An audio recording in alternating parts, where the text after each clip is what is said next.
नङा आंनि नङा बियो बयबो नाजानाय बयनिबो मावनायजों बे बर' कसारि वेलफेयार अट'नमास काउन्सिला जादों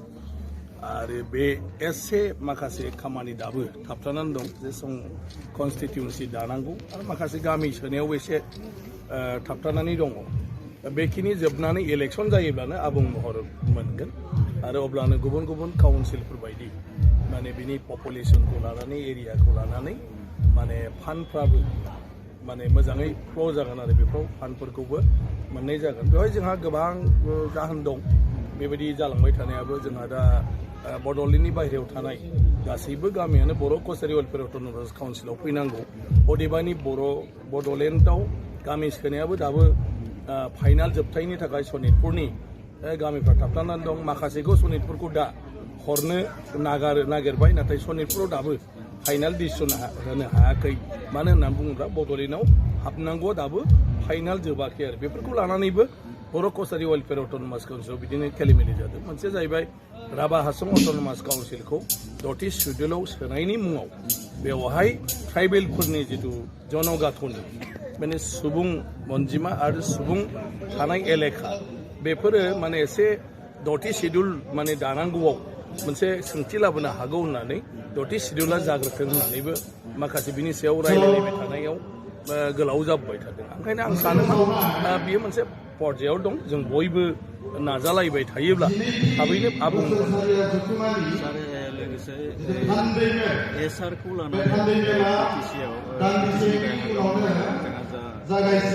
दोनथ'नायनि खोथा बुंदों फारसेनिफ्राय माबाफोर बुंनो गोनां दं नामा आंहा एसआरआ जाहैबाय मोनसे नेसनेल लेभेलनि मोनसे अथरिटि बे मथे बियो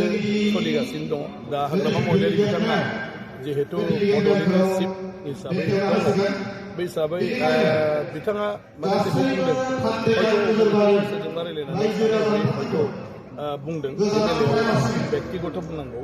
जेबो गैया बड'लेण्डआव जायालासिनोबो जायोब्ला बेवहाय बुंनांगौ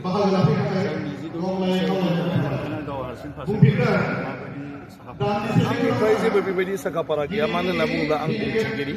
आङो माने मा होनो दानो माने उदां भाबै राजखान्थि फोथाराव ओंखारनो मोना आरो राजखान्थि आफादफ्रावबो आं बाहागो लानो मोना स्पिकार जानायनि थाखाय आंहा बेबायदि जेबो गैया बाखि पार्टिनि खोथा पार्टिया आंखौ लाबावो ना दोनबावो ना मा खालामो गतिके आंनिफ्राय आंहा बेयाव जेबो गैया बेखौ पार्टिया डिसाइड खालामगोन जे आं